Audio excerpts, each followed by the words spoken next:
বন্ধুরা সবাই কেমন আছেন? আশা করি সবাই অনেক অনেক ভালো আছেন। আজ আমি আপনাদের সামনে আলোচনা করব ইউটিউবে যে আপনার নতুন এই শর্ট ফর্ম এসেছে, অর্থাৎ শর্ট ভিডিও এসেছে, সেটা নিয়ে আলোচনা করব। এই শর্ট ভিডিও কিভাবে আপলোড করলে আপনার ভাইরাল হতে পারে, কিংবা কী নিয়ম মেনে চলতে হবে। এই ক্ষেত্রে আপনার যদি কোনো মিউজিক অ্যাড করেন ইউটিউব থেকে, সেক্ষেত্রে আপনার কোনো ধরনের কপিরাইট স্ট্রাইক আসবে কিনা, কোনো ধরনের কপিরাইট ক্লেম আসবে কিনা, এই যাবতীয় সব কিছু বিষয় নিয়ে আমি আজ আপনাদের সামনে আলোচনা করব। তো আলোচনা করার পূর্বে আমি আপনাদেরকে একটা বিষয় জেনে নিই, যারা এখনও আমার চ্যানেলটি সাবস্ক্রাইব করেননি এখনই চ্যানেলটি সাবস্ক্রাইব করে নিন। আর নতুন নতুন যেসব ভিডিও সবার আগে পেতে আমার পাশে রাখা যে বেল আইকনটি আছে সেটি আপনি অন করে দিন। তো কথা না বাড়িয়ে চলুন শুরু করা যাক। তো বন্ধুরা, ইউটিউবে শর্ট ভিডিও আপনার আপলোড করার জন্য প্রথমেই আপনার যে ইউটিউব আছে ইউটিউবে আসতে হবে। ইউটিউবে এসে আপনি টাচ করবেন, ওপেন করার পর যে আপনার ভিডিওর যে আপলোড আর রয়েছে সেই আপলোডে যাবেন। আপলোডে গিয়ে দেখেন যে এইখানে লেখা রয়েছে ক্রিয়েট এ শর্ট ভিডিও, অর্থাৎ এইখানে যে বেটা ভার্সন রয়েছে সেইখানে আপনি ক্লিক করবেন, ক্রিয়েট এ শর্ট ভিডিও। তো এইখানে আপনি যে আপনার 15 সেকেন্ডের একটা ভিডিও আসতে পারে চাইলে, কিংবা 30 সেকেন্ডের আসতে পারে, এইখানে আপনি আপনার মন মতো। তো চলুন আমরা শুরু করে দেখি। তো ধরেন আমি এই যে একটা ভিডিও শ্যুট করতেছি, এই ভিডিওটা শ্যুট করার পর দেখা যাবে যে আসলে এখানে আপনার কি প্রসেসিং মেইনটেইন করে আমাদেরকে এই ভিডিও আপলোড করতে হবে।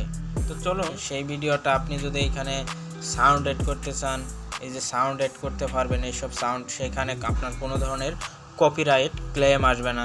তো আপনি যদি চান সেখানে এই টেক্সট ব্যবহার করতে পারবেন, আপনি কি ধরনের টেক্সট চান সেই ক্ষেত্রে এখানে লিখতে পারবেন। লিখে এই যে ক্লাসিকে যদি অ্যাড করেন, ক্লাসিক হয়ে যাবে, হেভি হয়ে যাবে, মার্কার হয়ে যাবে, ব্রাশ, টাইপরাইটার, ক্লাসিক, আপনার এভরিথিং। তারপরে এইখানে আপনার যদি এটা ক্লিক করেন আপনার ফন্ট চেঞ্জ হবে, তারপর আপনার ডানে ক্লিক করলে ডান হয়ে যাবে। এইভাবে যদি আপনি ক্লিক করেন, তারপর হচ্ছে আপনার টাইম লাইন, এটা যদি আপনার টাইম লাইনে দিতে চান কতটুকু কী পরিমাণে দিবেন সেটা হয়ে যাবে। তো এই সব কাজ করার পর আপনি নেক্সটে ক্লিক করবেন। নেক্সটে ক্লিক করার পর দেখুন আমরা যে ভিডিওটি শ্যুট করেছি সেই ভিডিওটি আমার এখানে আপলোড হয়েছে। তো এখানে আমরা একটা টাইটেল দেব। টাইটেলের ক্ষেত্রে আমাদেরকে অবশ্যই মনে রাখতে হবে, আমাদের এমন একটা টাইটেল দিতে হবে যেটা আমাদের ভিডিওর সাথে সামঞ্জস্যপূর্ণ, অথচ সবাইকে আকর্ষণ করে এবং এটার একটা গ্রহণযোগ্যতা রয়েছে। তাছাড়া আমরা যদি আমাদের ভিডিও একরকম, টাইটেল যদি দেই আরেক রকম, সেই ক্ষেত্রে আমাদের ভিডিওটা ফ্লপ হওয়ার সম্ভাবনা রয়েছে। আমাদের যে সাবস্ক্রাইবার যারা আমাদেরকে দেখবে, ভিউয়ার্স, তা আমাদের ভিডিও যারা দেখবে তারা হয়তো সেইখান থেকে আপনার হতাশ হয়ে যেতে পারে এবং আপনার চ্যানেলে ডিসলাইক দিতে পারে, যেটা আসলে কোনোভাবেই কাম্য নয়।